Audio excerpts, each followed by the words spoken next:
Hello, family and friends. Charles Fonbuena here with Leadership is a Way of Life. In our last session, we defined leadership and its impact on the family. So this is our third video segment, and if you have not seen the first two videos, we will put a link below for you to access it. Okay, it is important that you watch them as it will set the foundation for what we will cover today. So my intent with these videos is to help family members create happier families. So in the first video, we cover the purpose of the family. In the second video, we give the definition of leadership and its critical components.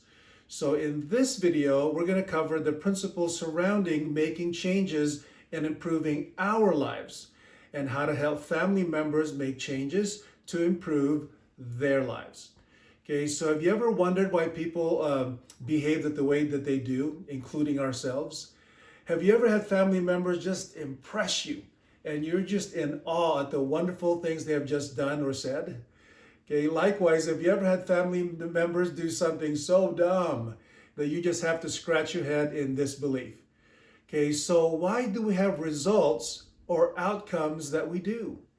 Okay, now because we're dealing with people and not machines or inanimate objects, what I will share with you are not guarantees, since there are no guarantees when we're dealing with people. People have the ability to make choices, and the choices are not identical from person to person.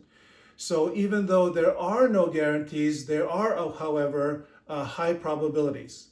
So even though there are exceptions, if we focus more on the high probability strategies, our families would likely be happier.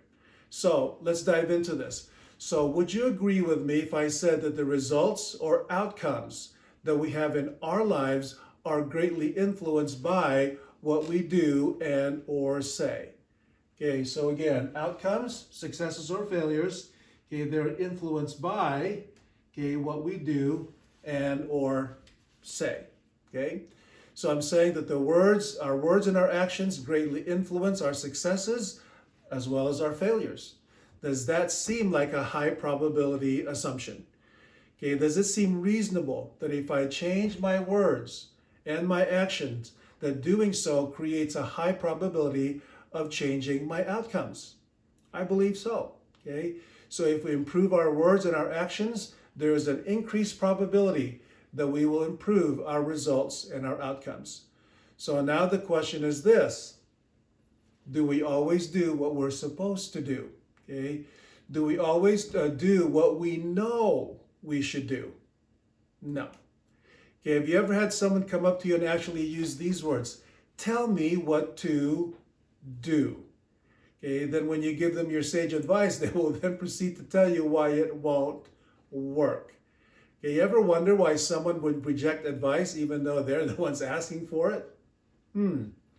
Okay, so if our successes and our failures, okay, are influenced by what we do and or say, so then what influences our words and our actions?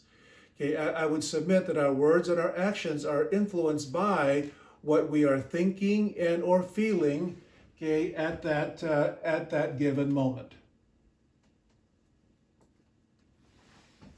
So what this implies is that it is not enough to consider what our actions and words need to be. Okay, we need to examine our thoughts and our feelings, which influence our words and our actions. Okay, we need to examine our thoughts and feelings and how they are influencing what we are willing and not willing to do and or say. So, for example, to be more healthy, I know I need to do a better job of exercising and eating healthy. I know this with every fiber of my being. But how do I feel and think about exercising when I simply can procrastinate until tomorrow? Okay? How do I feel and think about eating healthy when my favorite dessert is offered to me? Okay, knowing what to do is not enough. We need to go deeper.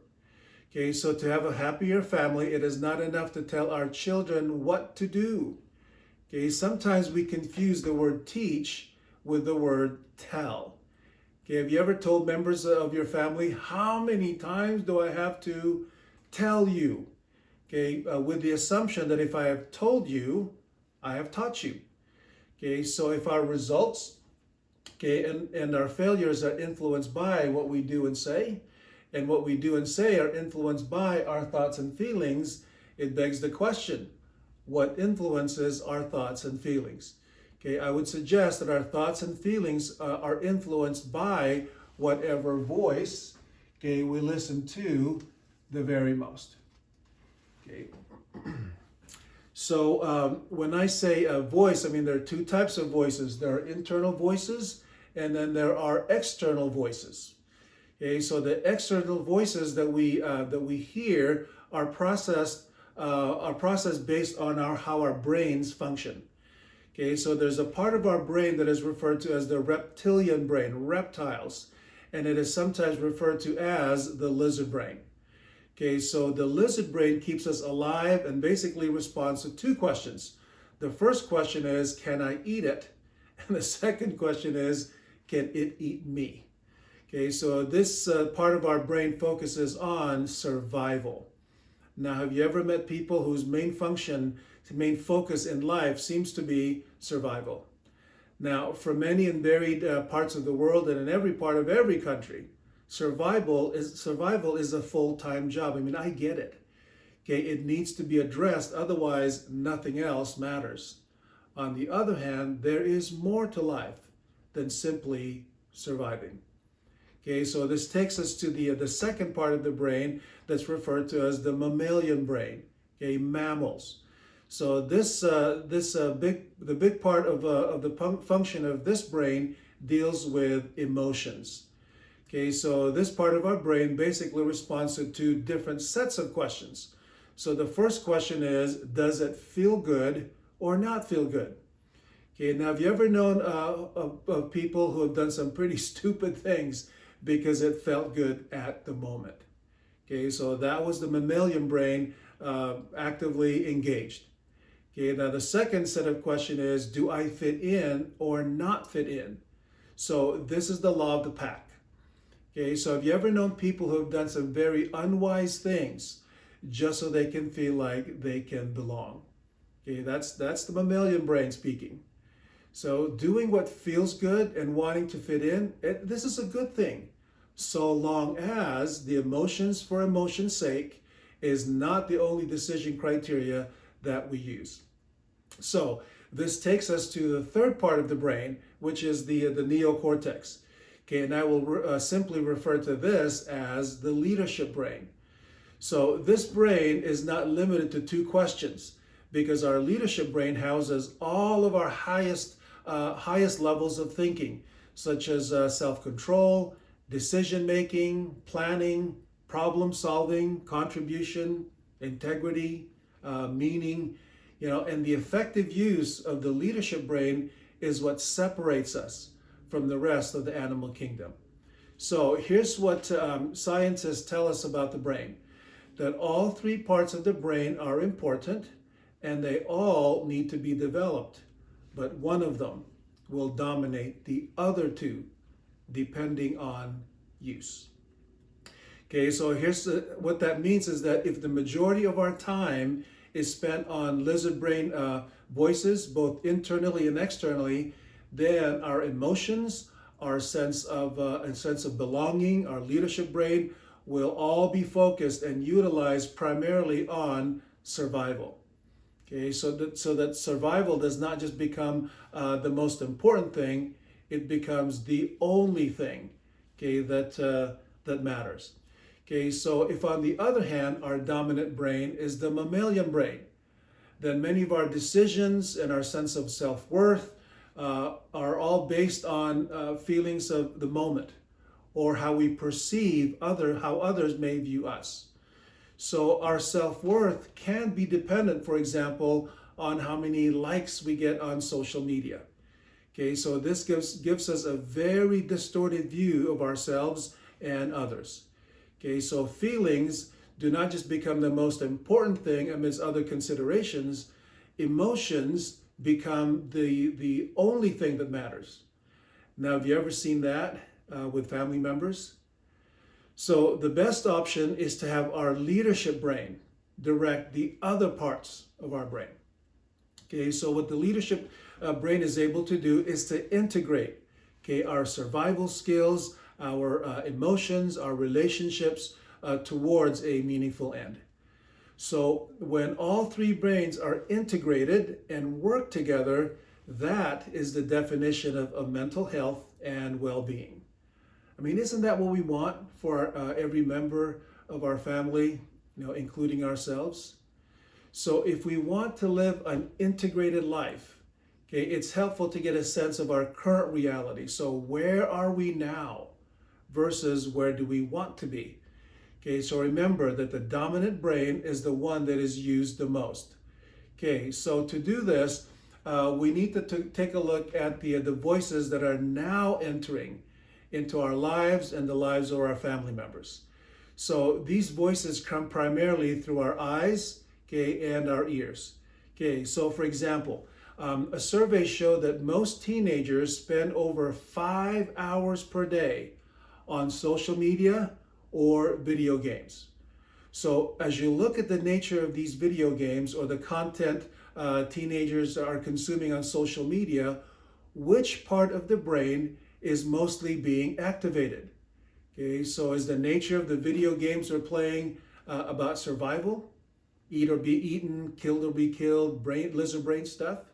Okay, or are the video games about feeling good or fitting in?